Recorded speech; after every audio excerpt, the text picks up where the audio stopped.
Hi friends, இப்போ நம்ம பார்க்க போகிறது தன்னம்பிக்கை கதைகள். வாங்க கதைக்குள்ளே போகலாமா? ஒரு மூதாட்டியின் கதை இது. வயது முதிர்ந்த மூதாட்டி ஒருத்தி உணவு விடுதி நடத்தி வந்தாள். காலையில் அவள் விடுதியில் கிடைக்கும் அப்பம் மிக மிகச் சுவையானதாக இருக்கும். அந்த விடுதிக்கு வரும் அனைவரும் அதனை விரும்பி கேட்டு வாங்கி உண்பர். அப்பத்துக்கு சர்க்கரையும் பாலும் துணை பொருளாக அளிப்பாள். ஒரு சமயம் சர்க்கரை விலை சற்று கூடியது. அப்பத்திற்கு பெறுகிற விலை சர்க்கரை கொடுப்பது அம்மூதாட்டிக்கு சற்று சிரமமாக இருந்தது. அதிக விலை கொடுத்து சர்க்கரை வாங்கினாலும் அப்பத்தின் விலையை கூட்ட அவள் விரும்பவில்லை. எனவே அப்பத்திற்கு சர்க்கரை இல்லை என்று கூறலாம் என விரும்பினாள்.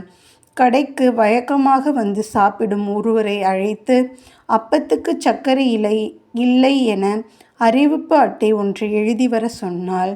அவர் அதன் அட்டையில் இன்று முதல் அப்பத்துக்கு சர்க்கரை இல்லை என ஓர் அறிவிப்பு அட்டை எழுதி வந்தார். அம்மூதாட்டி அதனை கடையில் தொங்கவிட்டாள். காலையில் சாப்பிட வந்த ஒருவர் ஓர் அப்பம் வாங்கி சாப்பிட்டார். சர்க்கரை இல்லாமலே சாப்பிட்டார். இரண்டாவதாக ஒரு அப்பம் கேட்டார். அவள் இரண்டாவது அப்பம் கொடுத்தாள். அவர், அம்மா, அப்பத்துக்கு சர்க்கரை கொடு என கேட்டார். அம்மூதாட்டி, அறிவிப்பு பலகையை பார்த்தீர்களா என்று கேட்டார். அப்பம் வாங்கியவர், பார்த்தேன், படித்தேன், அதன் பிறகுதான் சர்க்கரை கேட்டேன் என்று கூறினார். அதை படித்து விட்டுமா கேட்டீர் என்றாள் அம்மூதாட்டி. ஆமாம், அறிவிப்பு அட்டையில் என்ன எழுதியிருக்கிறது? இன்று முதல் அப்பத்துக்கு சர்க்கரை இல்லை என்று தானே எழுதியிருக்கிறது. இரண்டாவது அப்பத்துக்கு தானே நான் சர்க்கரை கேட்கிறேன் என்றார். ஐயா, அப்படியா பொருள் கொள்கிறீர்கள்? சரி, உங்களுக்கு இன்று சர்க்கரை கொடுத்து விடுகிறேன். நாளை அறிவிப்பு அட்டையில் எழுதியிருப்பதை மாற்றி விடுகிறேன் என்று கூறினாள். அறிவிப்பு அட்டை எழுதியவரை அழைத்தாள்.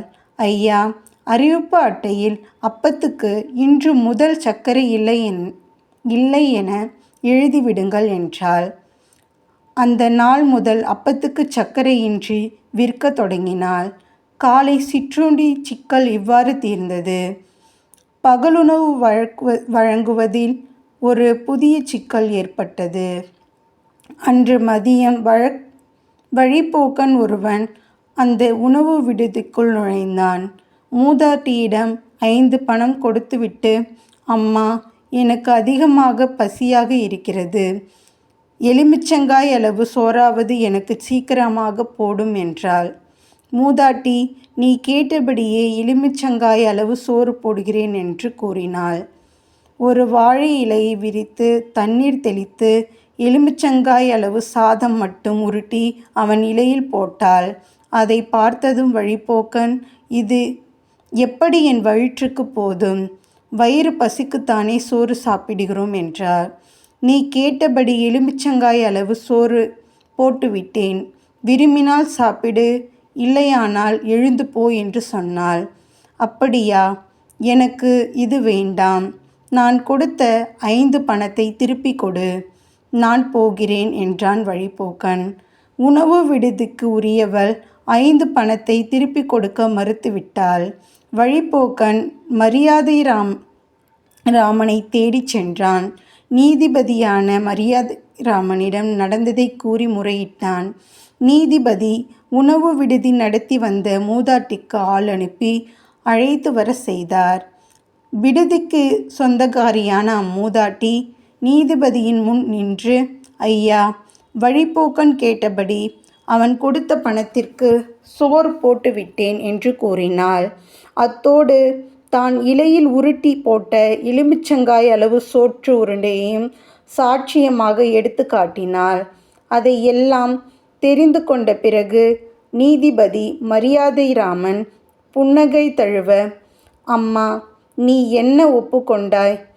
எலுமிச்சங்காய் அளவு சோறு போடுவதாகத்தானே ஒப்புக்கொண்டாய். நீ போட்ட இந்த சோற்று பருக்கை ஒன்றாவது இருக்கிறதா பார்.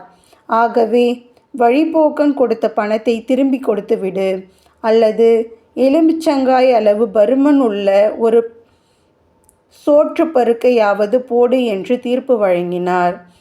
சொல்லின் நுணுக்கத்தை உணர்ந்த உணவு விடுதிக்கு உரிமைக்காரியான மூதாட்டி, அந்த அளவு பருமனாகும் சோற்றுக்கு உரிய அரிசிக்கு நான் எங்கே போவேன் என்று கூறி வழிபோக்கன் கொடுத்த 5 பணத்தை திருப்பி கொடுத்துவிட்டு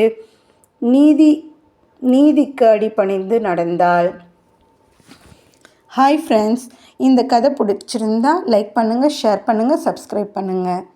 ஓகே, பாய்.